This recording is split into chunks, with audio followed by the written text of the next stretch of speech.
William Conway Broyes, age 57, had been married to Candace Lynn Broyes, age 57, for over 30 years. The couple had 2 children who still lived at their home. Their 28-year-old son, Aaron Christopher, and their 27-year-old daughter, Cora Lynn Broyes. The couple has another son, Evan, who lives outside of the home. The family lived at their home at 55334 Deer Run Road in Callahan, Florida. William holds a bachelor's degree in science. He worked in industrial engineering, and he previously worked in the aerospace and the medical device industries. However, he no longer worked in that field. He was now the musical director at the Jacksonville church where the family attended. William began studying piano and organ at a very early age. In his off time he loves outdoor activities, working on classic cars, and gardening. Aaron Christopher Broyes worked at UPS, while their daughter, Cora Lynn Broyes, did not hold a job. She was autistic and enjoyed reading and painting. On December 4 in 2021, William Broyes called 911 around 7:15 a.m. He told the dispatcher that he shot his family. When police arrived, Broyes was face down in his driveway and unarmed. When authorities entered the home, they found 3 deceased victims in different rooms of the home. All 3 had multiple gunshot wounds. They were later identified as his wife, Candace, and his 2 children, Christopher and Cora Lynn. He was immediately taken into custody. A handgun was found on the bed in the couple's bedroom, and another gun was found on the bathroom counter. According to Sheriff Leeper, Broyes confessed to shooting each victim multiple times just to make sure they didn't suffer. "It just doesn't make sense," Leeper said. "It doesn't make sense when you look at the whole circumstance of why we believe it happened. It's just a senseless act." When he was asked why he didn't just shoot himself, he said he was too scared to do that, which is crazy considering what he just did. The sheriff's office said in a public statement that there was no history of domestic violence and police were never called the Broyes home. Let's listen to the statement from Nassau County Sheriff Bob Leeper. Good afternoon. Thank you for coming here. I want to provide you an update, additional details on the triple homicide that we responded to this morning. This case is just tragic. It's crazy. It just doesn't make sense. About 7:15 a.m. this morning, NCSO deputies responded to a triple homicide that occurred at 55334 Deer Run Road in the Spring Lake Estates neighborhood just outside of Callahan. When the deputies arrived, the suspect shooter was lying down in the driveway of the residence, unarmed, waiting on them. After he was in custody, a subsequent search of the residence revealed 3 victims, 2 females and 1 male inside with apparent gunshot wounds. The suspect, William Conway Broyes, that's Broyles, age 57, called 911 right after the shooting to notify NCSO what just occurred.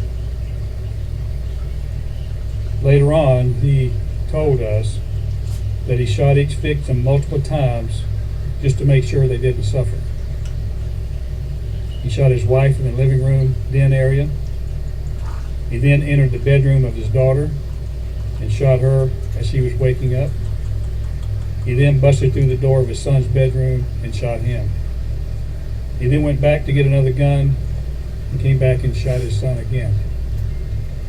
The victims include the suspect's wife, Candace Lynn Broyes, age 57, the suspect's daughter, Cora Lynn Broyes, age 27, and the suspect's son, Aaron Christopher Broyes, age 28.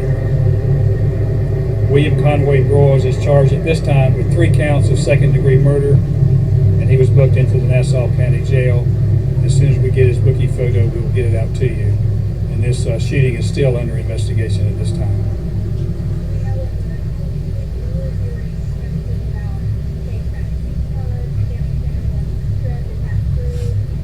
There's a lot of things going around. We have a pretty good idea what we think happened, but we're still investigating just to make sure. You found that the suspect is possibly part of a church in Jacksonville. I'm not aware of that yet.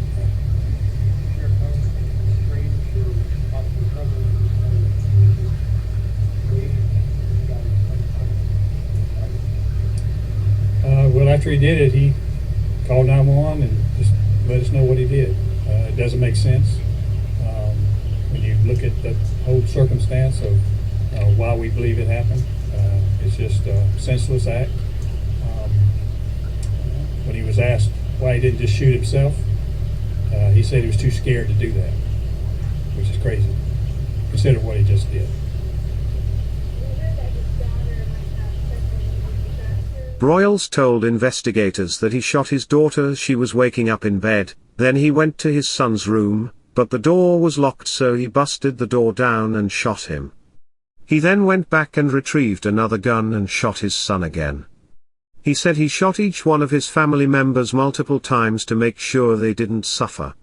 When investigators asked Broyes why he didn't just shoot himself, he said he was too scared to do that.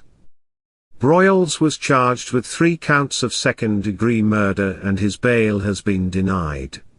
He is being held at the Nassau County Jail and Detention Center. The Hodges Boulevard Presbyterian Church that the family attended put a public statement on their website. Bill has been part of our church staff for 23 years, and this was completely out of character. We mourn this devastating loss to the church, Bill's remaining family, and the larger community, it stated on its site. We ask that you would hold the members of the Broyes family, our church family, and Bill himself in your prayers regarding this tragedy. The church held a prayer vigil for the family on the Sunday after the murders in remembrance. According to the Center for Disease Control's National Vital Statistics System, there were 16,121 homicides in the U.S. in 2013. And of those around 4,000 were family-related, with the majority of cases being spousal homicide, followed by parents killing children, and then children killing their parents. According to studies, serious mental illness usually plays an important role in 67% of homicides involving families. The majority of family homicides usually have prior warnings but were many times ignored. A study of parents who kill children showed that 3/4 of those parents showed psychotic symptoms prior to the murders. Some even talked openly about their plans to murder. In another study of 43 children who murdered their mothers, over half of the cases the child spoke many times to others about their plans, but it was ignored or shrugged off. The study recommended key areas that need improvement to significantly lower these horrific events. First is to provide adequate psychiatric treatment, especially for those with risk factors.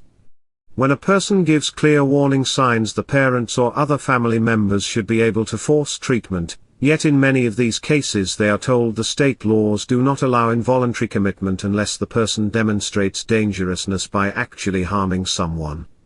This needs changed. Someone shouldn't have to die or be severely injured before action is taken. The ideal situation should be to intervene before someone gets hurt.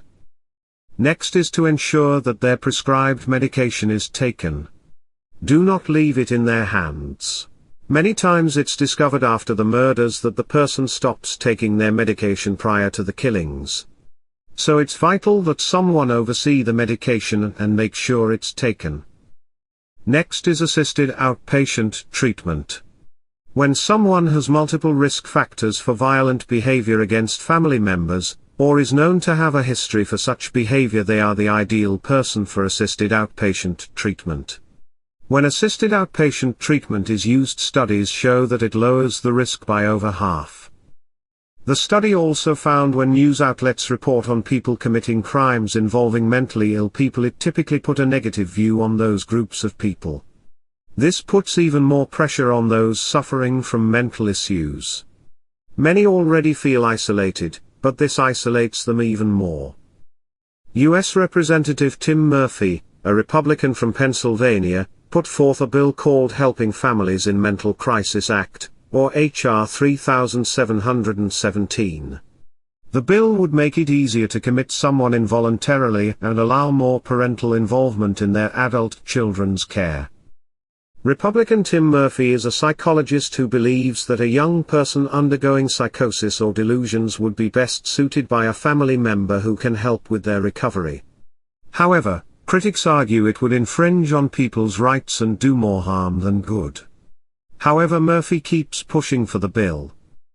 William Conway Broyles' public defender, Charlie Kofer, says he is showing signs of incompetence. His trial date has not been set yet.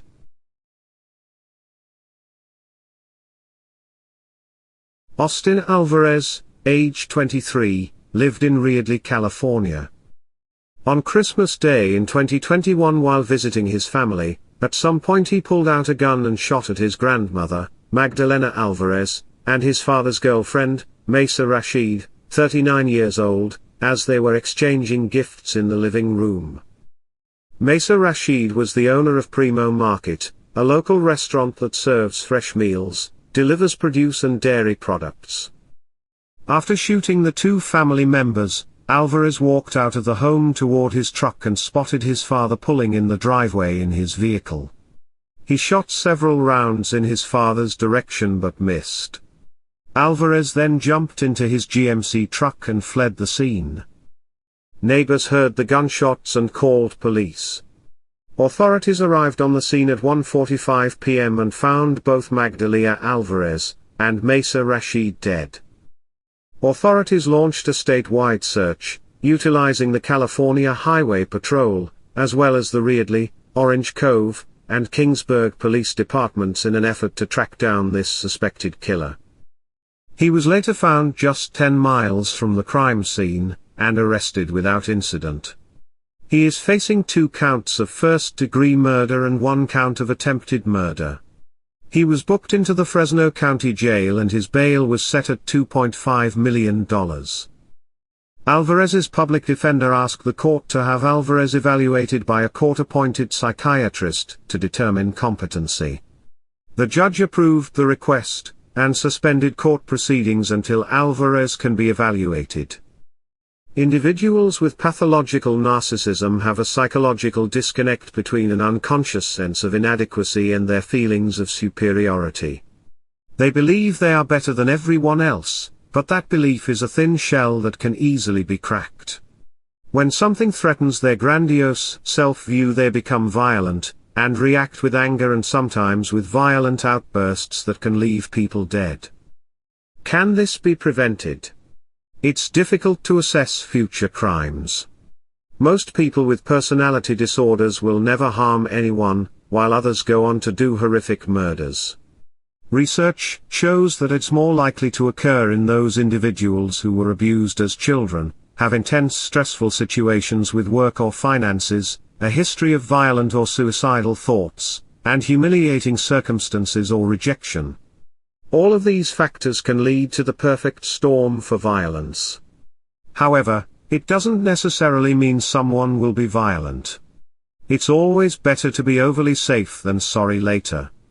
Never underestimate your gut instincts. William Conway Broyles murdered his family but was too coward to turn the gun on himself.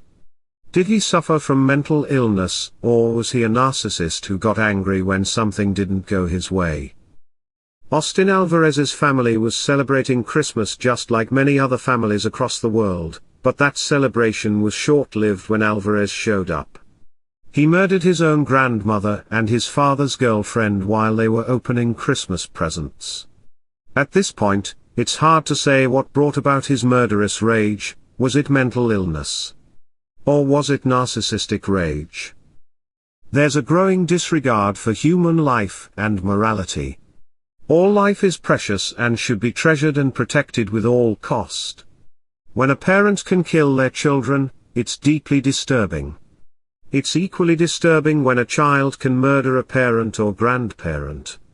We need to watch for any signs that someone can be violent and get them the help they need, as well as put safety measures in place to keep yourself and those around you from harm. That concludes this episode. Keep your eye out for the next volume, coming soon. If you enjoyed this video, consider subscribing. Thanks for watching. Want to help support the channel you love, and get something in return? Simply purchase some Elizabeth's Chronicles merch. We have coffee mugs, t-shirts, sweatshirts, cozy blankets, beach towels, phone covers and more. Use the coupon code EC10OFF4U and get 10% off your order. The link to order is in the description area below this video. Thanks for helping Elizabeth's Chronicles continue to make the videos you love.